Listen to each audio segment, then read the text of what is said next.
They called her disposable. Just another floor nurse in civilian scrubs moving through Oak Creek Memorial's corridors at 2 in the morning, the fluorescent lights humming their insistent hymn above her head.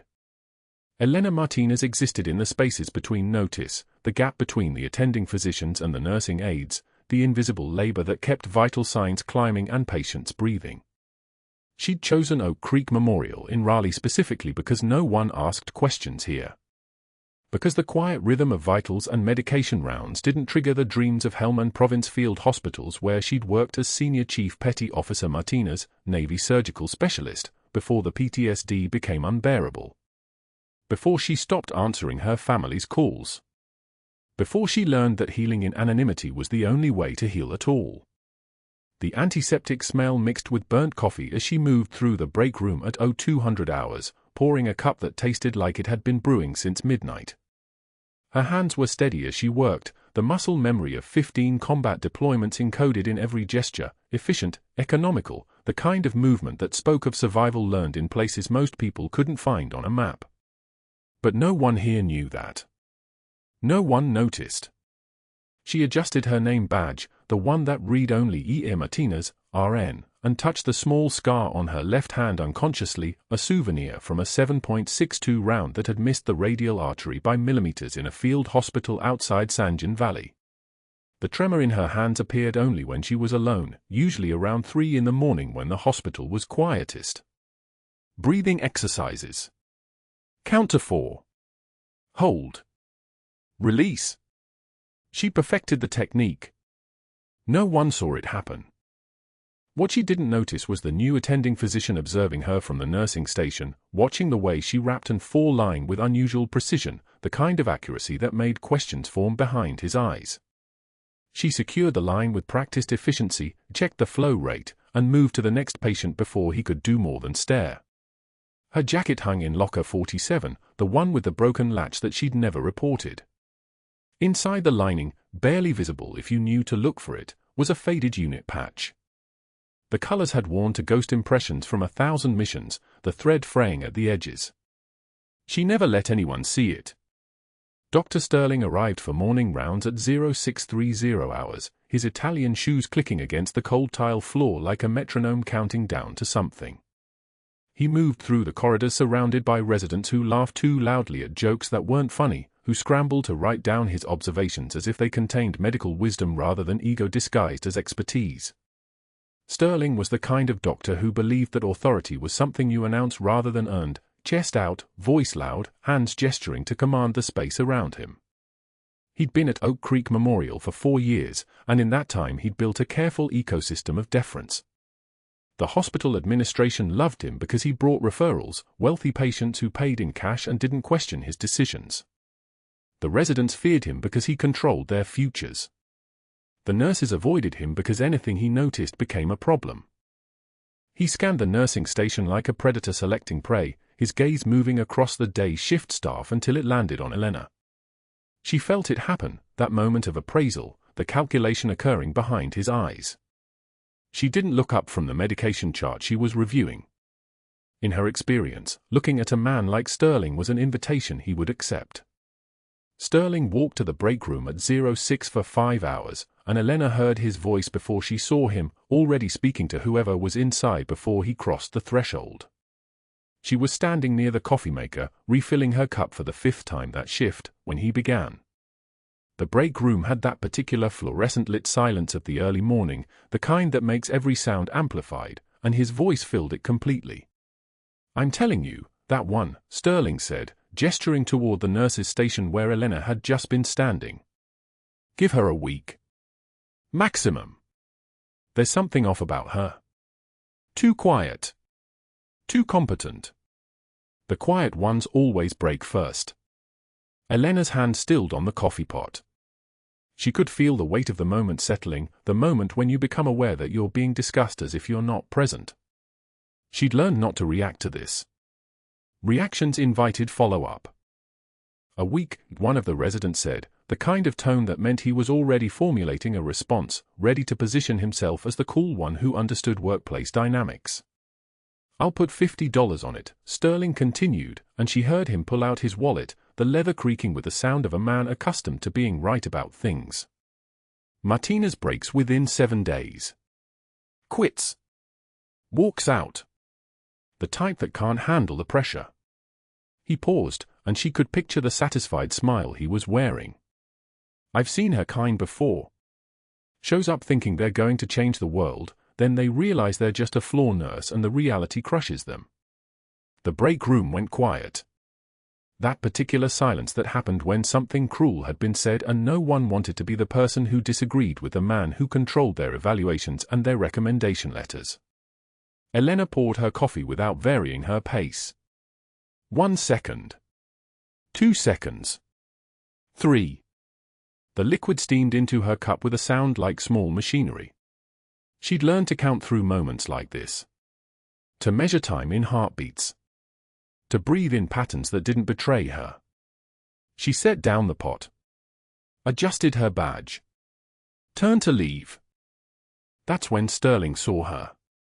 The moment stretched. His eyes widened slightly, not with guilt, because men like Sterling didn't experience guilt. With the recognition that he'd been overheard. And then, in the space where another person might have shown discomfort, he smiled. A smile designed to convey that he didn't care if she'd heard him, that her presence didn't change anything about what he'd said, that her reaction would be exactly the measurement of her weakness. Elena moved past him without pausing. The break room air felt heavier as she walked through it, as if the weight of that moment had added something physical to the space. Her jaw was tight, but her face was neutral. Her hands were steady.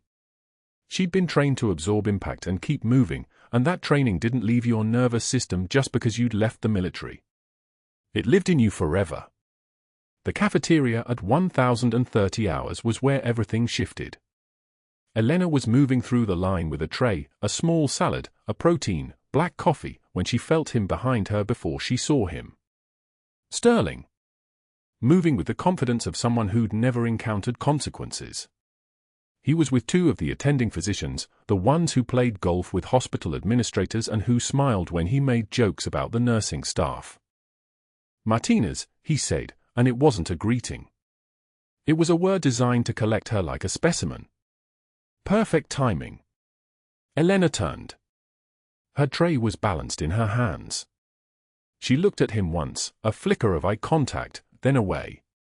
You know, I've been thinking about that prediction I made, he continued, and the 2 physicians beside him were already grinning in anticipation, already reaching for the subtext. Maybe I was too generous. Maybe you don't make it through the week. Maybe you quit today. He reached out, and his hand connected with her tray. Not a light tap. A deliberate strike that sent the plate sliding, the salad rolling, the cup of water spilling across the plastic surface before the entire thing clattered to the floor. Food scattered across the linoleum. Liquid pooled. The sound of it echoed through the cafeteria like a bell announcing something. Every person in the cafeteria turned to look. Careful, sweetheart, Sterling said, and his voice was the kind of pleasant that made it worse. You seem clumsy today.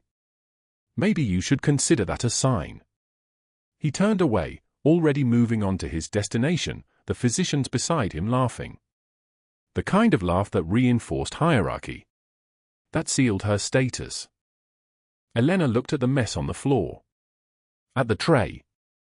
At her ruined lunch. She took one measured breath. Let it out slowly. A nurse, a different one, younger, named Katie, started to help, but Elena raised her hand slightly and Katie stopped. Elena bent down and began collecting the pieces. The salad. The plastic plate. The scattered utensils. She moved efficiently, deliberately, the way someone moves when they're not reacting to anything external, when they're operating from an internal compass that had nothing to do with the moment happening around them. She threw the pieces away. Returned her empty tray. Went back to her patients. That's when her phone buzzed in her pocket, a message from an unknown number that would change everything. But she didn't know that yet. At that moment, she was just a nurse picking up pieces of her lunch, and the hospital continued around her, indifferent to what had just happened. The fluorescent lights hummed their insistent hymn. Machines beeped their rhythms. Doctors moved through corridors in their careful hierarchies. And Elena Martinez, Senior Chief Petty Officer, Navy Surgical Specialist, moved through it all invisible, exactly as she'd planned. But silence like that, the kind that filled a cafeteria when 50 people watched someone be humiliated, silence like that had a way of reaching people on the outside. Of triggering calls that nobody expected. Of putting things in motion that no amount of anonymity could stop. She had no idea what was about to walk through those doors. The cafeteria at Oak Creek Memorial smelled like institutional beef gravy and floor wax, a combination that Elena had learned to breathe through without flinching.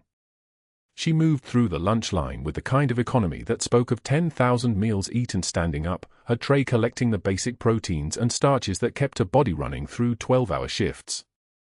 The fluorescent panels overhead buzzed their constant electrical hum, a sound so familiar she barely heard it anymore, though her nervous system registered it the way soldiers register ambient artillery fire, as background threat assessment. That afternoon in the cafeteria, Dr. Sterling walked directly into her path. He didn't veer. Didn't acknowledge her. Just altered his trajectory with the casual confidence of someone who had never considered collision as a possibility. Elena saw him coming. Trained awareness meant she always saw these things, but the social calculus of hospitals demanded she stay her course. Senior physician. Floor nurse. The hierarchy was written in every hallway. His shoulder caught her tray at elbow height. Tomato soup exploded across white tile in a perfect arc, a Rorschach test of red that would have been beautiful if it wasn't deliberate. The plastic bowl clattered like a gunshot. Her sandwich slipped sideways. A yogurt cup spun 3 times before settling against her shoe. Around them, the cafeteria went very still, the particular silence that descends when witnesses realize they've just seen something and now have to decide what it meant. Sterling stood motionless for exactly 1 second, letting the moment settle, then turned to face her with a smile that looked like something a reptile would wear. "Oops," he said. The smile widened. "Make yourself useful, sweetheart. Pick that up." Then he hurled the patient chart he'd been carrying at her feet.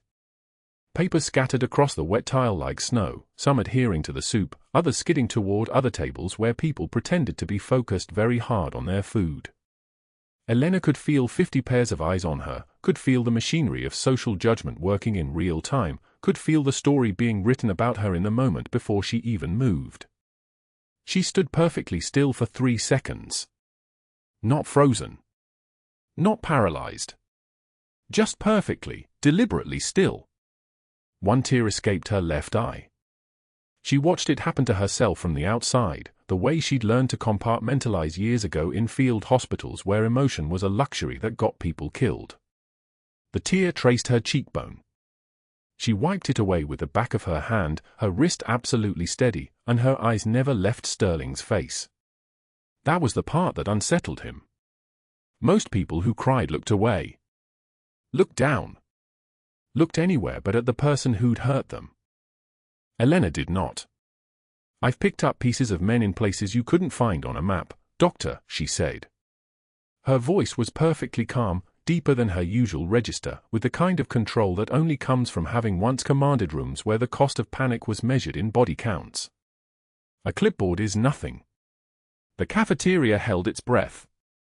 Sterling's smile faltered for exactly 1 frame before he recovered it, but Elena had already seen the calculation happen behind his eyes. The moment he'd tried to break her and she'd bent instead of shattered. The moment he'd realized she wasn't what she appeared to be, and the moment he decided he didn't actually want to know what she really was. She kneeled, her movements precise as a surgical procedure.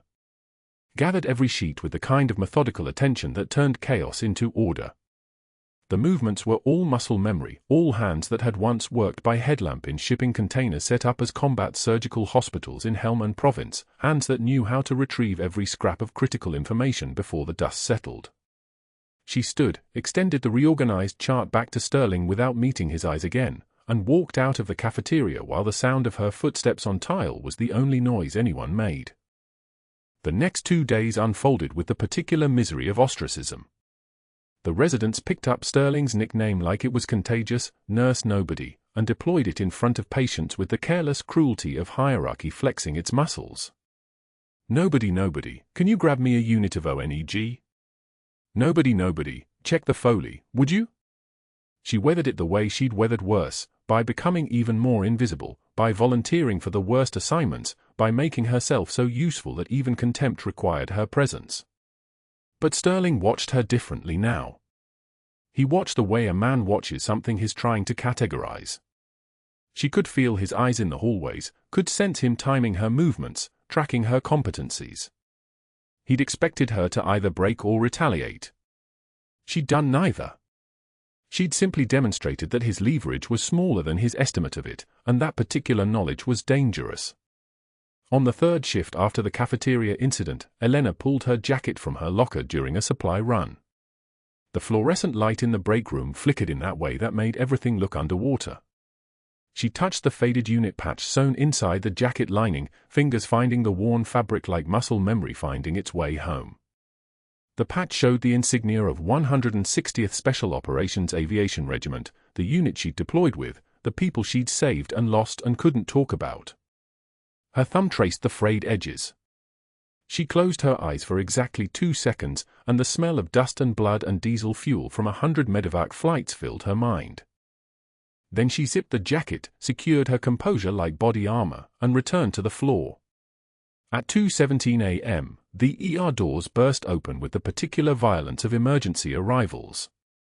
The paramedic call came through at 2:14, medevac incoming, Army Ranger, shrapnel wound to the chest, picked up from Helmand Province and flown through Bagram, through Landstuhl, and finally to Oak Creek Memorial where the surgical capacity existed but the institutional memory of combat medicine did not. Elena heard the call over the overhead and felt something in her chest collapse inward like a shelter losing its frame. Captain James Brennan arrived at 2:16, his uniform still dust-stained from the provincial dust that never washed out completely, his vital signs already starting to tell a story that nobody was reading. The ER attending, a man named Dr. Yamamoto who'd never served and therefore had no context for the kind of internal injuries that came with shaped charge explosions, ordered monitoring and prep for transfer to Duke Surgical, 2 hours away, 2 hours too long. Elena was assigned his vitals check. She approached the bay with the deliberate calm of someone entering a space where she couldn't afford to be noticed, couldn't afford to be herself, had to remain nobody. But the moment she looked at Brennan's chest, saw the way his shoulders were drawn up tight with the effort of breathing, registered the muffled heart sounds and the distended neck veins and the narrowing pulse pressure that was mathematics of blood loss without visible bleeding, she knew. Cardiac tamponade. Fluid around the heart. The heart drowning inside its own sac. She paged the attending twice. He didn't come. Too busy. Too confident in his own assessment. Too institutional to imagine that a floor nurse might understand what the monitors were whispering. Brennan's eyes found hers at 2:23 a.m. He was alert, which was bad. Alert meant his brain was still demanding oxygen. Alert meant his body was already compensating, already burning through reserves. He grabbed her wrist with a grip that suggested he'd spent his life gripping things that were trying to slip away from him. "You're military," he whispered. "I've seen that needle technique. Only combat medics." She didn't confirm anything. She just went to get supplies. The locker room was empty at 2:25 a.m. Elena opened her locker and touched the unit patch again, and every field hospital, every hemorrhage, every moment of standing between death and a living person crystallized into absolute certainty. She assembled the pericardiocentesis kit, the 18-gauge needle, the 10 milliliter syringe, the chlorhexidine prep, with movements that her hands remembered from another life, another country, another version of herself that was still there, dormant, waiting for permission to breathe. She returned to Brennan's Bay at 2:27 a.m. His pressure had dropped to 74 systolic. His lips were going dusky, the particular blue-gray color that meant minutes, not hours. The monitor alarms were screaming in harmony, a chorus of warnings that the attending still hadn't arrived to hear. Dr. Sterling appeared in the doorway at the precise moment Elena's hands began moving on their own, her fingers prepping the subxiphoid approach with the absolute steadiness that comes from having done something 100 times under conditions that made this one look like a simulation. Sterling said nothing. Just watched. The needle went in at exactly the right angle. The hiss of air escaping. The sudden drop in pressure as 80 milliliters of blood that had no business being in the pericardium drained away from around the heart. Sinus rhythm came back like a promise kept. The O2 sat climbed, 78, 82, 88, 91. Stable. Elena didn't look at Sterling. She secured the drain and the safety catheter and stepped back, and in the space of 90 seconds she'd committed enough protocol violations to bury her career, enough unauthorized procedures to destroy her cover, enough evidence of military training to answer questions she couldn't ask herself. Sterling stood in the doorway for exactly 3 more seconds. Then he turned and walked away. The medevac call came through at 1:38 a.m. Black Hawk inbound. Trauma activation. Before the words fully registered, Elena was moving, pulling fresh trauma shears from the supply cart, checking the defibrillation pads, laying out the crash cart with the economy of motion that spoke of 1,000 emergencies in places where hesitation meant death. The ER doors burst open at 2:04 a.m., rotors still churning the night air into chaos, and the paramedics wheeled through with a stretcher carrying a man whose uniform was soaked dark red and whose chest barely rose with each labored breath. Captain James Brennan. Army Ranger. Medevac from Helmand Province with a status report that made the senior resident's face go pale, shrapnel lodged in the left anterior chest wall, symptoms consistent with cardiac tamponade, BP already dropping despite 2 liters of fluid in the field, and ETA to the ICU would require a procedure none of them wanted to perform outside an operating room. The attending physician, Dr. Chen, was in surgery. Would be for another hour. Maybe 2. Elena stepped closer to the stretcher, her eyes tracking Brennan's color, the shallow rise and fall of his chest, the way his neck veins distended with every strained breath. Pericardial effusion. The fluid was building around his heart, squeezing the chambers, preventing them from filling. Every beat was pushing less blood. Every breath was harder. Without intervention, the window was closing fast. "We need to get him to OR," Dr. Marker said, the senior resident, competent but inexperienced in trauma beyond protocol. His voice carried the precise tremor of someone following a playbook and praying the playbook worked. "Call the attending. We'll prep for emergency pericardiotomy." Elena watched Brennan's oxygen saturation, 88. Dropping. His systolic pressure had fallen from the field reading of 76 to 62. The monitor showed muffled heart tones, a word that meant the pericardium was crushing the life out of him 1 second at a time. The OR nurse was already shaking her head. Dr. Chen's in the middle of a 7-hour reconstruction. She said 20 minutes, minimum. Brennan didn't have 20 minutes. Elena knew this with the absolute certainty that comes from having held the same moment in her hands in forward operating bases where the next surgeon was a Black Hawk ride away. She pulled the 14-gauge needle from the crash cart, long needle, sterile, sharp enough to split the difference between life-saving and lethal. The angiocath attached to a 60-milliliter syringe, the fluid bag already running, 2 pints of O-negative hanging like blood-red promises. "I'll prep him for the procedure," Elena said. Not a request. Her voice had dropped an octave, the way it did when civilians weren't in charge anymore. Dr. Marcus looked at her. "What procedure?" "Pericardiocentesis. Needle decompression of the effusion.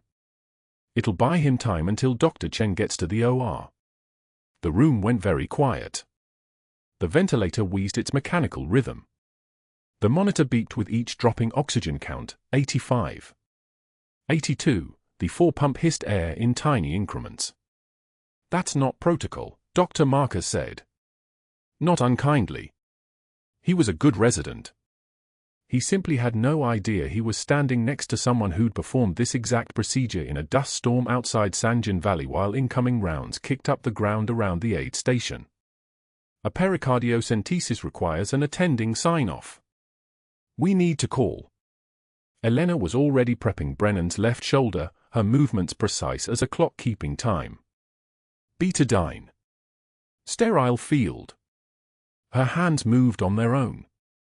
The needle was already in her grip, the 3-finger positioning, index finger on the barrel for depth control, thumb and middle finger stabilizing. That came from 1,000 hours of training in a locked facility in Camp Lejeune, where doctors with silver stars had taught her to put a needle in the pericardium without hitting the cardiac chambers or the coronary arteries.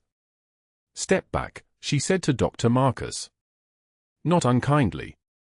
Exactly the same tone one might use to tell someone they were standing on a landmine. He stepped back. Elena advanced the needle at a 45-degree angle, aiming toward the left shoulder, feeling for the give, that subtle shift in resistance when the needle breached the pericardial sac. There. She felt it the way a safecracker feels the tumbler clicking into place. She attached the syringe and drew back. Straw-colored fluid filled the barrel. Not the dark brown of old blood, not the murky yellow of infection, but the clean amber of fresh effusion. 60 ccs. 70. The fluid came free and easy, and as it did, something shifted in the room. Brennan's oxygen jumped, 88, 90, 92. His color returned like someone had turned up the saturation on a photograph. His blood pressure climbed, 70. 75, 80. Sinus rhythm, steady now, the monitor singing out its regular double beat like a soldier finding his footing on solid ground again. Elena secured the drain with surgical tape, taped the catheter in place, and was already documenting vitals when Brennan's eyes flickered open. He was drifting in and out of consciousness, his pupils reacting sluggishly to the overhead lights, but his right hand moved with sudden clarity and grabbed Elena's wrist. His grip was weak, the grip of a man in shock and blood loss, but his eyes were locked on her hands, on the specific three-finger positioning still resting on the syringe, on the angle of approach that had been rehearsed 1,000 times in places civilian doctors read about in journals. "You're military," Brennan whispered. His voice was hoarse, the voice of a man who'd been screaming. "I've seen that needle technique." Elena didn't look away. "Only combat medics from the teams know that grip," Brennan continued, his words slurring slightly. "Who are you?" The moment stretched. Elena could feel the weight of the ER pressing around them, Dr. Marcus standing frozen by the crash cart, the nurses pretending they weren't watching, the monitor continuing its steady beep like a metronome marking time. She met Brennan's eyes for exactly 2 seconds. In that space, something passed between them, a recognition that needed no words, no rank, no explanation. Just two people who'd done impossible things in terrible places and understood without speaking what the other had seen. Then Elena pulled her wrist gently from his grip, secured the last piece of tape on the drain, and walked away. Behind her, Brennan's voice was already fading back into the drift of semi-consciousness. His oxygen was 96. His pressure was stable. His heart was beating on its own. In 4 minutes, she'd done the job that would take Dr. Chen an hour to accomplish in the OR. She didn't look back. Senior chief petty officers didn't look back. They moved to the next emergency, the next life, the next moment where skill was needed and questions could wait for a time that would never come. What Elena didn't know was that Dr. Sterling had arrived at the hospital 8 minutes before the Black Hawk landed. He'd come in early to review charts, positioning himself for the morning rounds where he could establish dominance over whatever residents were unlucky enough to be assigned to his service. He was standing in the observation window of the trauma bay when the medevac arrived. He was still standing there when Elena made her first cut. He watched the entire pericardiocentesis unfold, the needle placement, the fluid withdrawal, the precision that belonged to someone far beyond the scope of a floor nurse. He watched the captain's color return. He watched the oxygen climb. And he understood, with the crystalline clarity of a threatened predator, that he had just witnessed something that couldn't exist. Floor nurses didn't know combat medicine. Floor nurses didn't move with military precision. Floor nurses didn't speak in voices that made residents step back as if they'd been physically shoved. By the time Elena was documenting the procedure in Brennan's chart, Sterling was already in his office with the hospital board president on the phone. The call lasted for minutes. The conversation was crisp and efficient. By 2:23 a.m., he'd framed the entire incident as a liability nightmare, unauthorized invasive procedure, no attending supervision, untrained staff operating outside their scope of practice, massive potential for lawsuit if the patient deteriorated. By 2:06 a.m., Sterling had called the outside consultant, the hospital administrator from Duke who specialized in protocol enforcement and staff credentialing. By 3:15 a.m., he'd reached out to Elena's reference from the clinic in Durham, asking pointed questions about her background, her training, any gaps in her employment history. The clinic director, a harried woman who barely remembered Elena, admitted she didn't have much on file, that Elena had worked registry shifts and kept to herself, that she couldn't really speak to her qualifications. Perfect. That was exactly what Sterling needed to hear. By the time the night shift was ending, the machinery was already turning. An official summons appeared in Elena's locker before her shift ended. Report to administration, 0900 hours. Investigation into unauthorized procedure. Bring all credentials and certifications. Elena pulled the notice from her locker and read it once. The fluorescent lights hummed overhead, and somewhere down the hall, Captain Brennan was being wheeled into the ICU with stable vitals and another hour of life that he hadn't had before. She folded the notice and put it in her pocket. She had 10 hours before the hearing. 10 hours before they asked questions she couldn't answer without confirming things that were supposed to stay buried. 10 hours before the careful, invisible life she'd built began to collapse. And then her phone rang. Dr. Sterling watched from the observation window as Elena's hands moved through the procedure with a precision that made his stomach twist. Pericardiocentesis. Unauthorized. Unsupervised. She'd performed a combat-level trauma intervention without attending physician oversight, and he'd seen it, really seen it, the economy of motion, the muscle memory that belonged to someone who'd done this in a field hospital under fire, not in a sterile American ER. His hands curled into fists. The patient was stable now. Brennan's BP climbing. O2 sat rising. 88%. 91%. The clinical outcome didn't matter. What mattered was that Elena had just handed him the knife to cut her out of Oak Creek Memorial permanently. He pulled his phone from his coat pocket before he'd even left the hallway.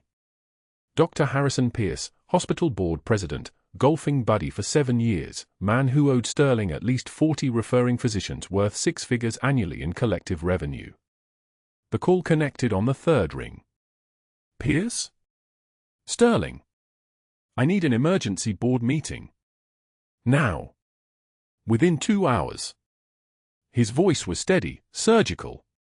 We have a patient safety violation that requires immediate investigation. Unauthorized medical procedure performed by floor nursing staff. I have documentation.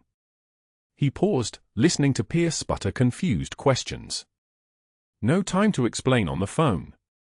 The consultant firm Holloway Medical Review, they can send someone within 4 hours. Bill it to emergency operations. And Pierce? This needs to be locked down before news cycles catch it. Hospital liability is catastrophic if word gets out we allowed untrained staff to perform invasive procedures. The line went quiet.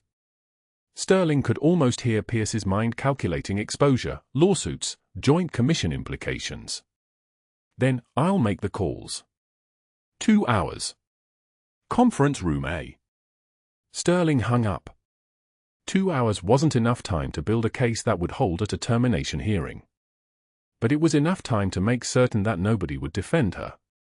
He walked to the break room and found the personnel file. Elena Maria Martinez, hired 3 months ago, previous employment at a private contracting firm in San Diego with a single reference that was already disconnected. No degree verification on file. No background check documentation.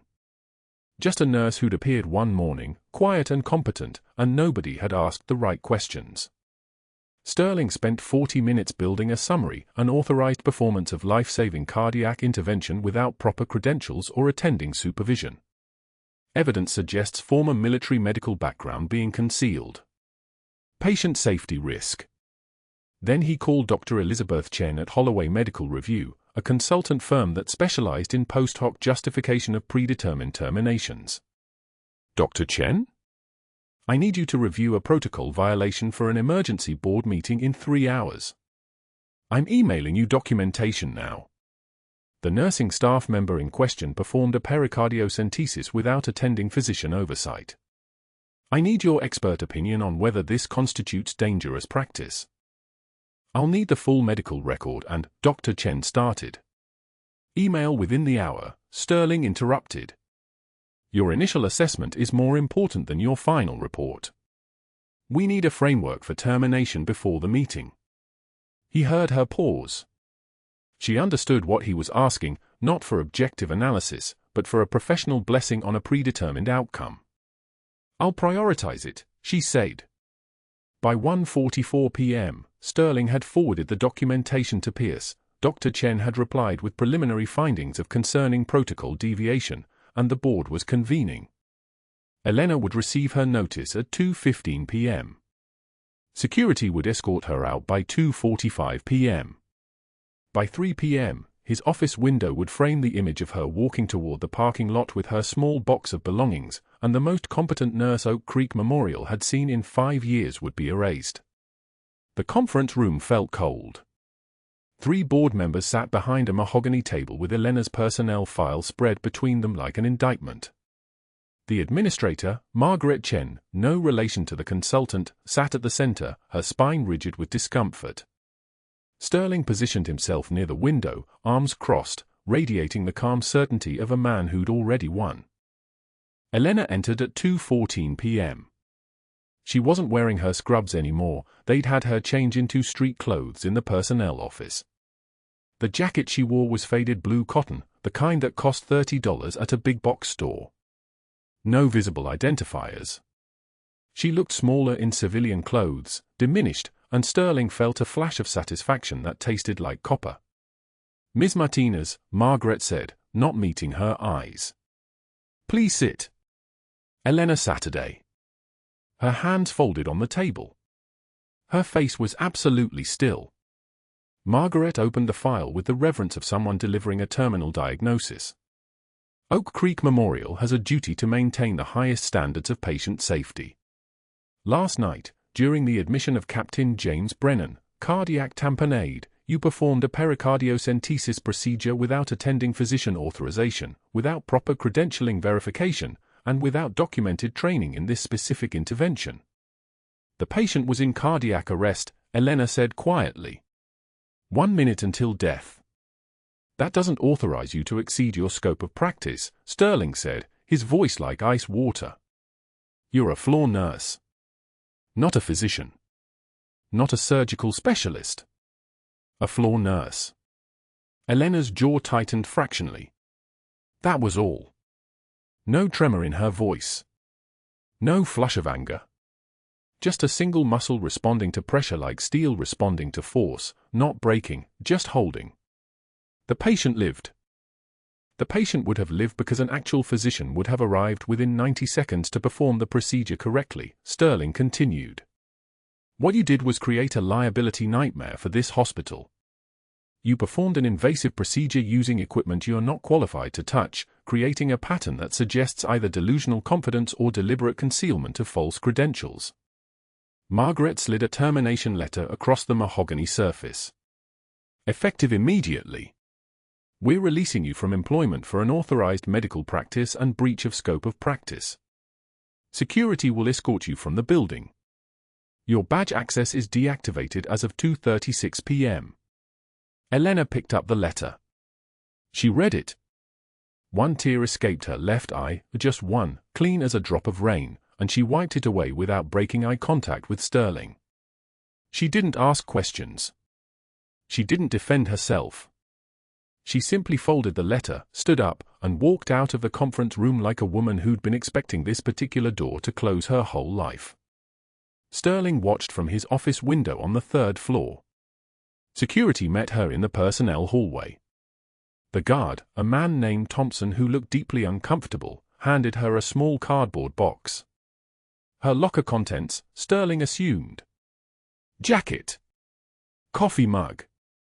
A framed photograph, too small to see from this distance.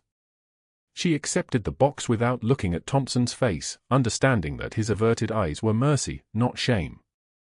The walk to the parking lot took 4 minutes. Elena moved through it like someone moving through deep water, not slow, not broken, just carrying significant weight. The afternoon sun hit her shoulders, The September heat rose from the asphalt in visible waves.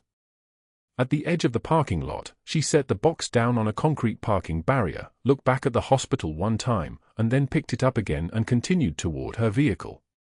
Sterling felt the sharp crystalline satisfaction of victory. He'd removed the threat. He'd protected his referral network. He'd preserved the hierarchy. And he'd done it without ever raising his voice. That night, Elena stood in the rain at Raleigh Memorial Cemetery, mud soaking through her shoes, the cardboard box beside her on the grass. The headstone read Marcus Chen, 1978 to 2014, beloved husband, contractor KIA Helmand Province. Rain hammered the stone like applause or condemnation. She couldn't tell the difference anymore. She knelt in the wet grass, her hands flat against the cold earth. The rain came harder, mixing with tears, and her voice broke into Spanish, the language of grief, of home, of everything she'd tried to leave behind. I tried to be small, mi amor. I tried so hard. Just save the lives. Keep the head down. Don't let anyone see what you are, what you've done, what you've seen. She wiped her face with the back of her hand. I walked away from Mama, from Papa, from everyone who loved me because I couldn't carry it. I told them nothing. For 12 years I've told them nothing. Thunder rolled across the city like distant artillery. And I failed again anyway. I tried to disappear into the rhythm of vitals and medication rounds and night shifts where nobody asks questions. I tried to be nobody. She pressed her forehead against the granite, the cold shock of it clarifying nothing. But I couldn't stay small even when small was the only way to survive. I saw him dying and I just moved. Like all those years at FOB Shank and Sanjan Valley and Camp Lejeune meant something. Like my hand still belonged to that person. The rain drummed against the cemetery, against the headstones, against the small woman kneeling in the dark. Now I'm nobody again, Carino. No badge. No credentials. No name. Just Elena who saved a man's life and lost everything doing it. She touched the headstone one last time. I'm sorry. I'm so sorry I couldn't stay invisible. She stayed there until the rain stopped, until her shaking subsided into simple exhaustion, until her phone, still receiving the signal it shouldn't have been receiving, buzzed with a message she didn't know was coming. The rotor wash hit the ambulance bay like the hand of God pushing back the rain.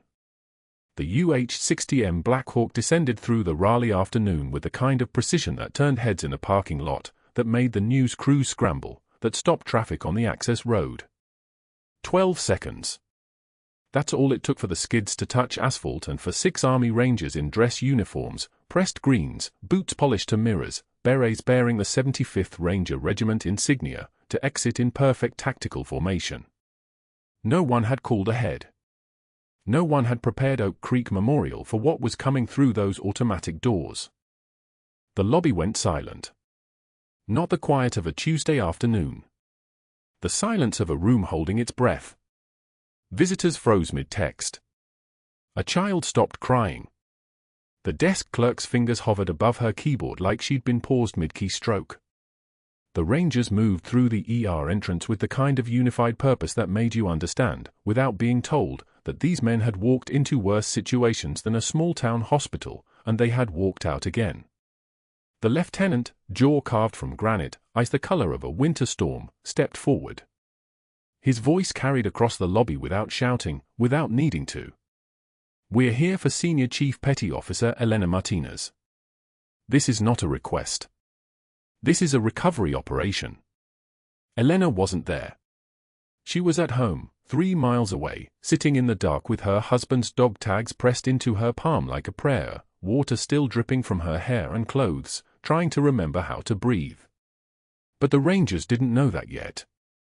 What they knew was the address, the unit patch, the message Captain James Brennan had sent upward through the chain of command the moment he recognized the needle technique, the moment he understood who had saved his life. The lieutenant reached into his uniform jacket and withdrew something small, faded, worn. A unit patch.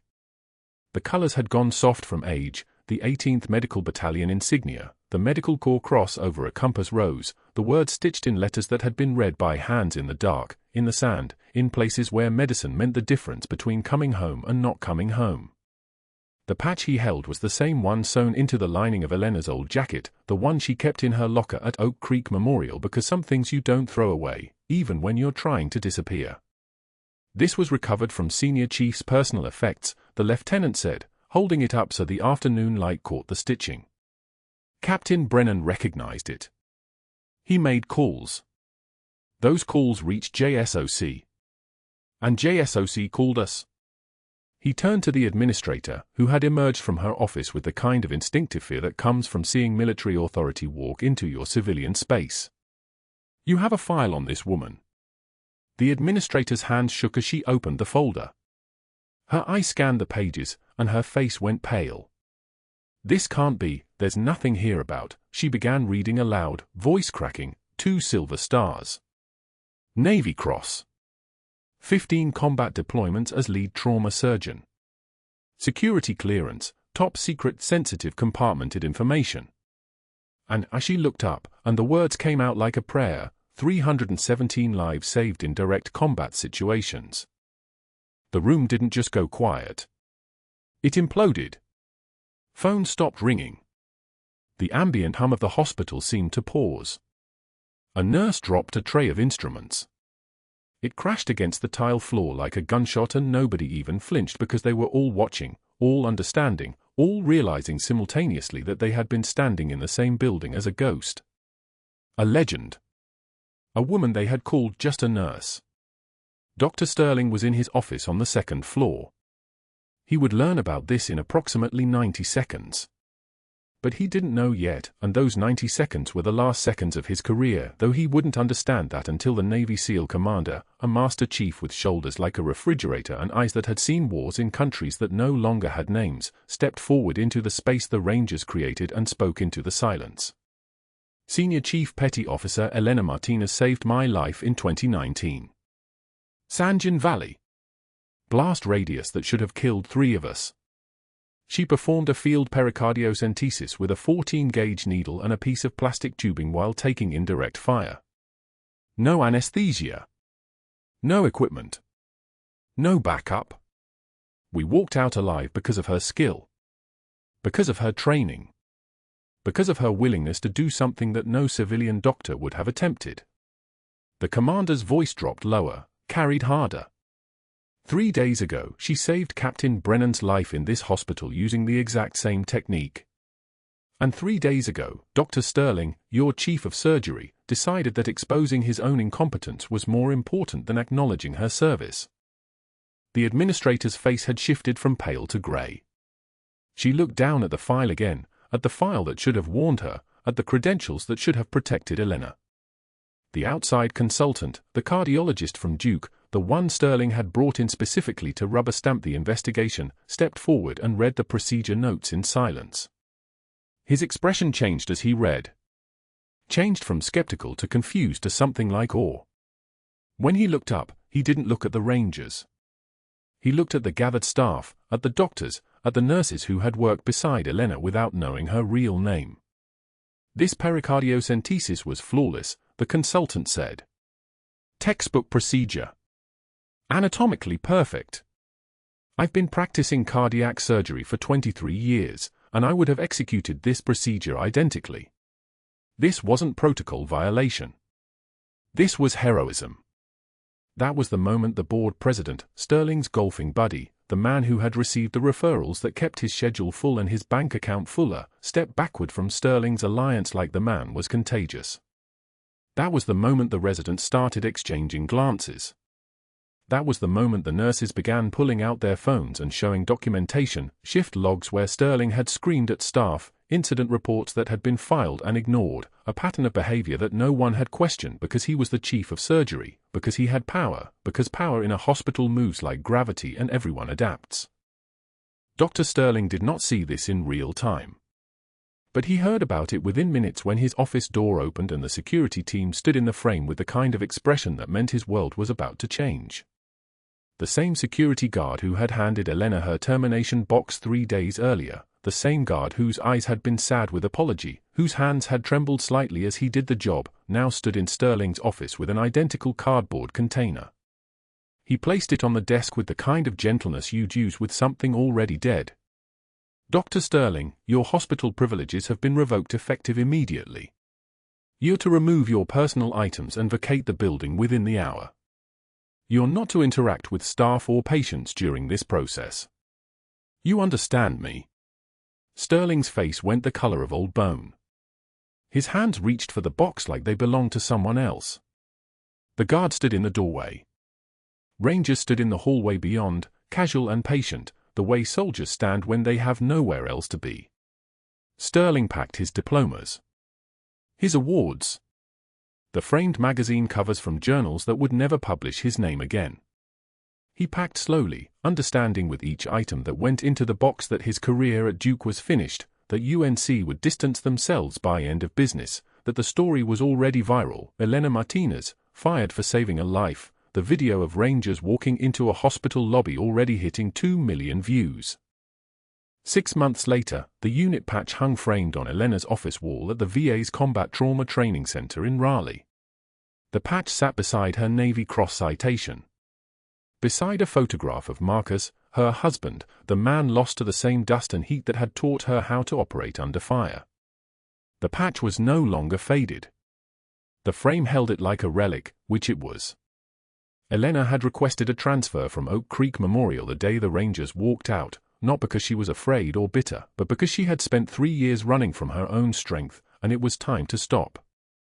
The VA wanted to build a program that taught civilian doctors combat medicine.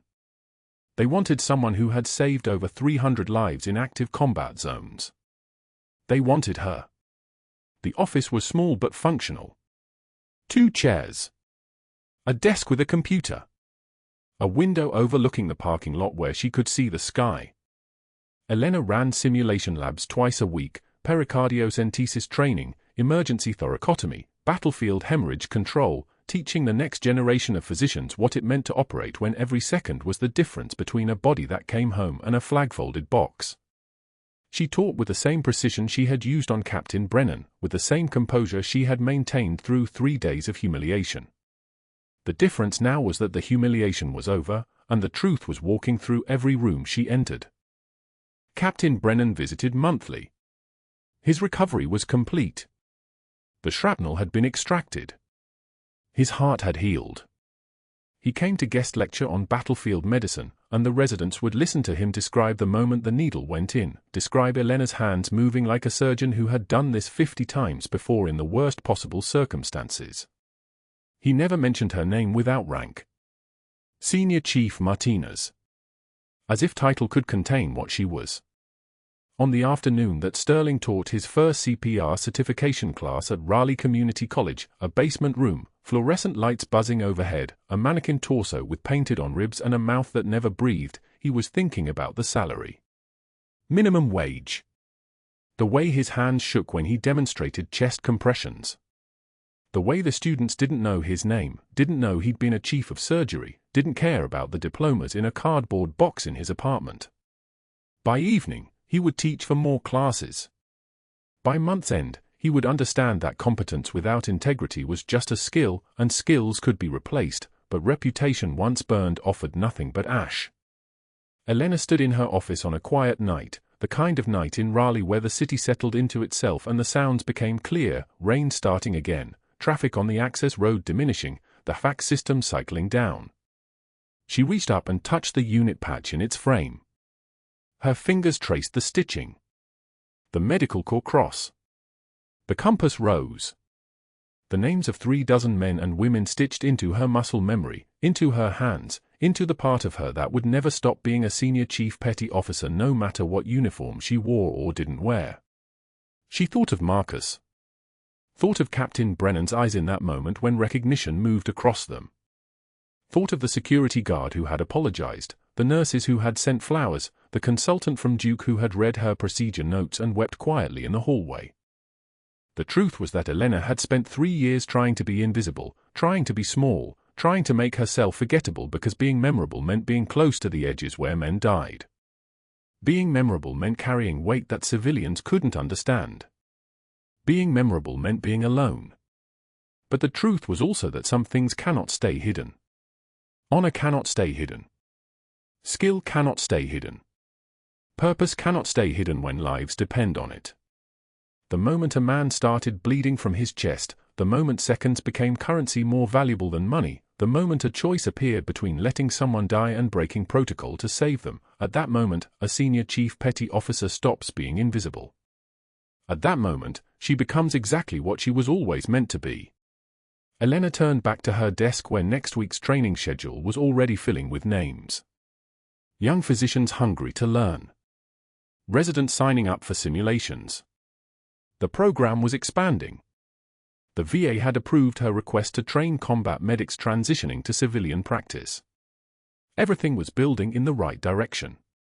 On quiet nights like this one, when the office was empty except for her and the walls, she thought about the question that had haunted her since the day the Rangers walked in: what would have happened if she had just let Captain Brennan die? What would she have become if she had chosen invisibility over her own skill? The answer was already framed on her wall. Her therapist, Dr. Sarah Chen, who specialized in combat PTSD and who Elena had been seeing twice weekly for 5 months, had asked her last session, "Are you healing or just working?" Elena had thought about this while rain fell against the office window. Both, she had answered. You can't do one without the other. Her parents were coming to visit next month. Her mother had cried for an hour on the phone when Elena had finally called them 3 months ago, breaking the silence of 3 years. Her father had said nothing, which meant everything, which meant he was proud, which meant the distance was collapsing and Elena was learning how to let people know her. The real her. The senior chief who had served her country. The woman who saved lives. The person who had been invisible once, but would never be invisible again. If you're watching this right now, I want to ask you something. Have you ever hidden who you really are because the cost of being visible felt too high? Have you ever chosen small over strong because strength seemed dangerous? Have you ever let someone define you by what you're not? Because Elena Martinez did all of those things. And she was wrong. Not because her training was wrong. Not because her decisions were wrong. But because honor, skill, and purpose cannot stay hidden when they're needed most. Sometimes they arrive at midnight. Sometimes they arrive at noon on a Tuesday in an ambulance bay with rotors spinning. Sometimes they arrive as truth. And when they do, the only choice that matters is whether you're going to step into them or keep running. Elena stopped running. She stepped forward. And everything changed.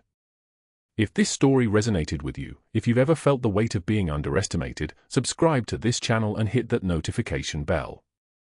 Comment below, what's one skill or strength you've been hiding? And share this video with someone who needs to remember that sometimes the quietest person in the room is the strongest person there. Thanks for watching.